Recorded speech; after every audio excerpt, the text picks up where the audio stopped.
Eh bien, bonjour mes chers abonnés, j'espère que vous allez tous très bien, que vous avez passé une excellente semaine. Donc les gars, nous allons faire donc le bilan du LN. Donc, vous connaissez le concept du bilan. Nous allons parler bien évidemment de l'histoire de la ligne, de mon ressenti, de mes notes et bien évidemment le plan, comme vous savez. Puisque c'est notre première ligne de Colomiers qu'on inaugure, parce qu'on a fait l'Anglade et Atlanta, mais on n'a pas fait Colomiers. Et donc le LN, il est servi. Donc, j'espère que cette vidéo, bien évidemment, va vous plaire. N'hésitez pas à vous abonner, à liker pour rater aucune de mes prochaines vidéos. Sur ce, on se dit bon bilan à tous. Donc, les gars, le L1, c'est une ligne qui a été créée en 2016. Oui, parce qu'avant, il n'y avait pas le L1. C'était la ligne 16, parce que Linéo existe depuis 2013. Parce que le terme Linéo, que vous voyez juste là, il n'était pas comme ça. Non, non, non, non, non. Linéo, c'était avec un horloge, et pas avec un rond. Comme vous voyez sur le plan, parce que au tout début, en 2013, le Linéo 16 a été créé entre Gymnase de Lers, donc le terminus du premier L1 avant qu'il soit prolongé à Cantefosse-Glive, donc à Fosse-Glive-Antioche. Voilà, donc la ligne portait la ligne 16 qui allait au début du stade Ernest Vallon aux Cités de Lers. Donc, à côté du stade de du coup, pour le stade Ernest Vallon, pour ceux qui connaissent bien, pour ceux qui suivent le stade toulousain. Également, la ligne 16 a beaucoup eu de GX317, puisque le matériel de bus, évidemment, au début, c'était la ligne 16. Ensuite, c'était transformé en Linéo 16 de 2013-2016 pour qu'il devienne le Linéo 1, qui est arrivé pour donc, le L1, qui est arrivé donc en 2016 et qui a un seul matériel que je reparlerai un peu plus tard, qui a eu un matériel pendant longtemps avant l'arrivée d'un matériel que je vous dirai. Donc, pour les matériels de bus, la ligne 16, c'était composé de GX317 et de Citylis 18. Très bien, vous le savez. Mais en 2012, la ligne 12 avait eu des 12. La ligne 12. Qu'est-ce que je dis, moi? La ligne 16 a eu donc des 12, donc la ligne 16, donc le Linéo 16 ensuite en 2013, a eu des 12, que vous trouvez sûrement sur le L2, L3, L9, L10. Et ensuite, il y a eu pas mal de 12. Après, l'arrivée des 13 et des 14, mais ils étaient à l'Anglade des Colomiers, bien évidemment. Ensuite, nous avons eu des X437 hybrides qui sont arrivés sur le L1 avec ce fameux plan, que je vous en parlerai après. Donc, après, il est passé par le DGX 437 hybride. Et ensuite, les Citaro sont arrivés. Donc, maintenant, c'est les deux. Les 437 hybrides et les Citaro. Et vous pouvez retrouver certaines 12 et 13 sur le LN. Donc, les gars, je vais vous présenter maintenant le plan du LN.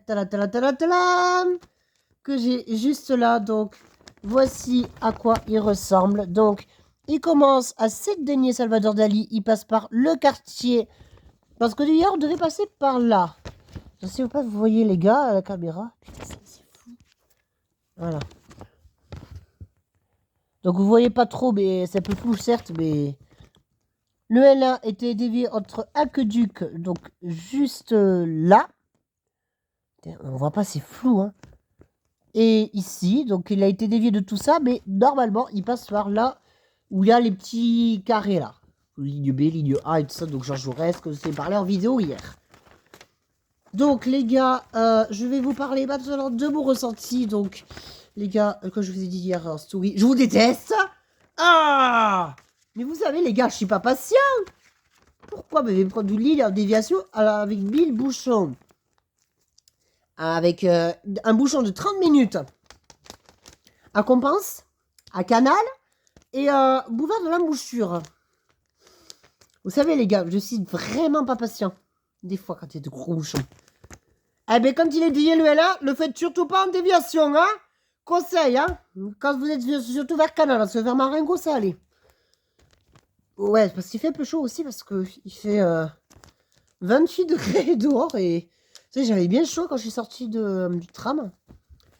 quand je suis sortie du tram pour rentrer à la maison tout à l'heure, parce que vous savez, les gars, je fais mon petit marché du dimanche. Vous le savez. Ah non, vous savez pas. Vous savez que tous les dimanches, il y a mes émissions. Vous savez, certains me connaissent bien. Il y a mes émissions, la télé, tranquille le dimanche soir, ou chill. Et il y en a certains qui connaissent pas, mais il y en a parce qu'ils savent pas. Le dimanche aussi, je vais à la Reinerie tous les dimanches pour faire mon petit marché, acheter mes fruits, voilà. Donc du coup, ben, c'est ce que je fais. Et ensuite, maintenant, après avoir parlé du plan, que je vais mettre juste là, parce qu'après on va faire dimanche en jeu vidéo, on va parler de Fortnite. Ça va être Fortnite bientôt de commencer le jeu avec moi. Donc, pour mon ressenti, donc vous savez les gars, je suis pas très patient. Merci quand même à ceux de Instagram d'avoir voté. Même si je vous déteste encore plus. Ah voilà. Donc, ensuite, la ligne, elle est vraiment sympa. C'est bien, le lièse. C'est mon deuxième lièse, comme je vous l'ai dit sur ma chaîne, après le L9. On avait déjà beaucoup fait, qu'on l'avait fait avec la 1462, si vous en rappelez. Du coup, ben, c'était ma première ligne complète. Ce que j'avais fait, c'est le L9. Aussi, ça a été non, le deuxième, parce que le premier, c'est le L8. Donc, les gars, je vais vous passer maintenant ma note. Je vais mettre une note de 18. Non, attendez. Je vais mettre 15 sur 20. Je vais mettre 15 sur 20. Parce que les trucs négatifs en déviation trop bouchon. Il n'est pas assez de 12 et de 13. Et il y a beaucoup trop de monde. Il faudrait mettre qu'il y ait des bus réguliers de genre 5 minutes, toutes les 5 minutes. Comme ça, on a vraiment un temps parfait pour les gens qui sont un peu claustro, qui n'aiment pas trop le monde, c'est un peu comme moi, quoi. Voilà. Donc, j'espère que ce bilan vous aura bien plu. On se retrouve juste après pour le dimanche en jeu vidéo Fortnite. À tout à l'heure, les gars.